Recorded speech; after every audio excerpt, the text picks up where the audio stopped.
ఏం చేసిందంటే అందరికీ ఒకరు సర్పంచ్ అయినట్టే ఉన్నతమున్నోడు కావాలి, బీదోడు కావాలి అనేది ఒక రిజర్వేషన్ ఆయన చేసి పెట్టి ఈరోజు మనం ఇంత స్వేచ్ఛగా ఉన్నాం మన భారతదేశం అంటే ఆయన పుణ్యమే.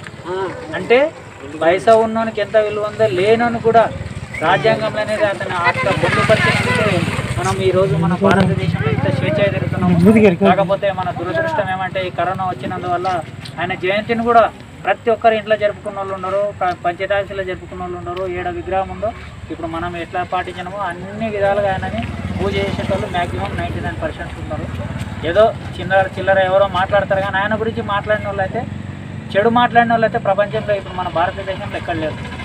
కానీ ఆయన ఇచ్చిన స్వేచ్ఛకు మనం ఎంత ఈరోజు ఏముందంటే ప్రతి ఊళ్ళో అయినా కానీ, ప్రతి మండలంలో అయినా కానీ, ప్రతి జిల్లాలో అయినా కానీ, స్టేట్లో కానీ ఎక్కడ కానీ ఆయన విగ్రహాలు పెట్టి పూజ చేస్తున్నామంటే ఆయన దీక్ష. కాబట్టి ఈరోజు మనం ఇంత స్వేచ్ఛ మనం ఇంకా ముందు కూడా తరాలకు ఆయన ఆశయాలను నెరవేర్చి మనం కూడా యువతకు మంచి ఆదర్శంగా తీసుకొచ్చి మన గ్రామాలని అభివృద్ధి చేసుకొని మనం ఇదే విధంగా ఉండాలని కోరుకుంటూ ముగిస్తున్నాం. डॉक्टर बाबा साहेब की जय, डॉक्टर बाबा साहेब की जय, जय भीम, जय भीम. సాధిస్తాం అంబేద్కర్ ఆశయాలను, సాధిస్తాం అంబేద్కర్ ఆశయాలను, సాధిస్తాం.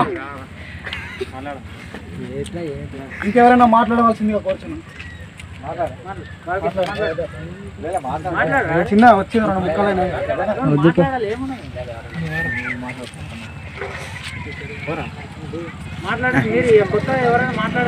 పెద్దలు మరియు గ్రామ ప్రజలందరికీ డాక్టర్ బిఆర్ అంబేద్కర్ 129వ జయంతి శుభాకాంక్షలు. ఏంటంటే ఈ వ్యక్తి యొక్క వ్యక్తిత్వం ఏంటంటే చదువు. ఏదైనా మనం ఒక సమాజంలో ఎదగాలంటే చదువు ఉండాలి. ఇంకా ప్రతి ఒక్కరు చదువుకోవాలి. చదువు లేకపోతే అక్షర జ్ఞానం మనకు తెలియదు. ఏదైనా సాధించాలంటే చదువుతోటి. అందుకే ఒక వేమన గారు ఒక మాట అన్నారు. ఏమన్నా అంటే ఏంటంటే చదువుతోనే ఏదైనా మనం ఏం సాధించాలనే మనిషి అనేది అక్షర జ్ఞానం ఉంటేనే రేపటి సమాజంలో ఎదగలుగుతాడు. ఏంటంటే చదువు లేనివాడు వింత పశువు. ఏంటంటే అంటే చదువు లేనివాడు ఒక పశువుతో పోల్చిండు అన్నట్ల. ఏంటంటే ఆవును కొడితే అది ఎట్టు చెప్తే అటు మాట ఉంటుంది.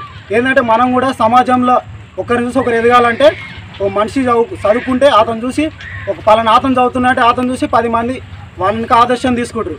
ఏదైనా సరే ఏదైందంటే అంబేద్కర్ గారు రాజ్యాంగం ఏమని కల్పించిందంటే ఏదైనా సరే సమాన అవకాశాలు. ప్రతి ఒక్కరు ఎక్కడ వెళ్ళినా ఏడ బతకాలన్నా స్వేచ్ఛ. ప్రతి ఒక్కరు ప్రతి దేశంలో అయినా ప్రతి ప్రాంతంలో అయినా ఎక్కడైనా సరే ప్రతి ఒక్కరు స్వేచ్ఛ సమాన హక్కులు కల్పించుడు. దానివల్ల ఈరోజు అంబేద్కర్ ఆశయాల వల్లనే అతని యొక్క జీవిత లక్ష్యంలో అతను ఎన్నో రోజులు పగటి కలలు అన్నాడు.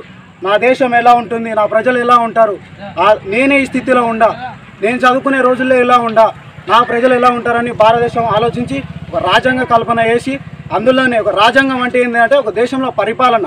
ఒక ఊళ్ళో ఎప్పుడున్నా సర్పంచ్ ఉప సర్పంచ్ ఎలా ఉంటారో అదేవిధంగా దేశంలో పరిపాలన ఏ విధంగా జరగాలి, ఒక కాల నిర్ణయ ప్రక్రియ ప్రకారం ఏ విధంగా జరుగుతుంది దాని గురించి తెలియజేయడానికి ముఖ్యమైన మూల పురుషుడు ఎవరంటే డాక్టర్ బాబాసాహెబ్ అంబేద్కర్ గారి మూలం వల్లనే ఈరోజు అతను రాసిన రాజ్యాంగం ప్రకారమే ప్రతి ఒక్క దేశాలకు ప్రతి దేశాలు ప్రతి ప్రపంచ అన్ని దేశాలు కూడా ప్రతి రాష్ట్రాలు కూడా తన యొక్క విధి విధానాలు కార్యక్రమాలను సగర్వంగా నిర్వహిస్తున్నాయి. అతని వల్లనే ఈరోజు ఏంటంటే ఒక తెలంగాణ రాష్ట్రం రావడానికి కూడా కారణం ఏంటంటే బాబాసాహెబ్ అంబేద్కర్ రాసిన ఒక రాజ్యాంగం అనమాట. ఏంటంటే అప్పుడు తెలంగాణ రాష్ట్రం కోసం కొట్లాడినప్పుడు బాబాసాహెబ్ అంబేద్కర్ గారు ఒక రాష్ట్రం ఏంటంటే ఆర్టికల్ 139 ప్రకారం రాస్తాడు అన్నట్టు. ఏంటంటే ఏదైనా ఒక జిల్లాను ఏర్పరచాలంటే కూడా ఒక రాష్ట్రాన్ని ముక్కలుగా చీల్చాలంటే కూడా అధికారము రాష్ట్రాల దగ్గర రాదు, కేంద్రంలోనే ఉండాలి. కేంద్రంలో ఉంటే ఏమవుతుందంటే కేంద్రం నిర్ణయాలు తీసుకుంటుంది. రాష్ట్రాల్లో ఉంటే రాష్ట్రంలో ఏదైనా ఒక జిల్లా బలహీనమైన జిల్లా ఉంటుంది, బలహీనమైన జిల్లా ఉంటుంది. అంటే ఒకడు బలవంతుడు ఉంటాడు, ఒకడు బలహీనవంతుడు ఉంటాడు. బలవంతుడు ఏం చేస్తాడు, బలహీనవంతుని తొక్కేస్తాడు అన్నట్ల. అప్పుడు వాడు ఏం చేసుకుంటాడు, మన దగ్గర శాత కాదు కాబట్టి వాడు ఎవరికి చెప్పుకోవాలి, ఒక రాష్ట్రానికి చెప్పుకోకుండా కేంద్రాన్ని చెప్పుకోవాలి. అందుకే ఆ కేంద్రాన్ని చెప్పుకోవడానికి కల్పించిన హక్కు ఏంటంటే ఆ రాజ్యాంగంలో ఇచ్చిన రాజ్యాంగ పరిహార పక్క అన్నట్లు. అది ఏంటంటే ఏదైనా ఒక రాష్ట్రంలో ఒక జిల్లాలు ఏర్పాటు చేస్తే కొత్త జిల్లాలు మనం అధికారం ఏంటంటే దాన్ని ఏర్పాటు చేసే అధికారం కేంద్ర ప్రభుత్వానికే ఉంది.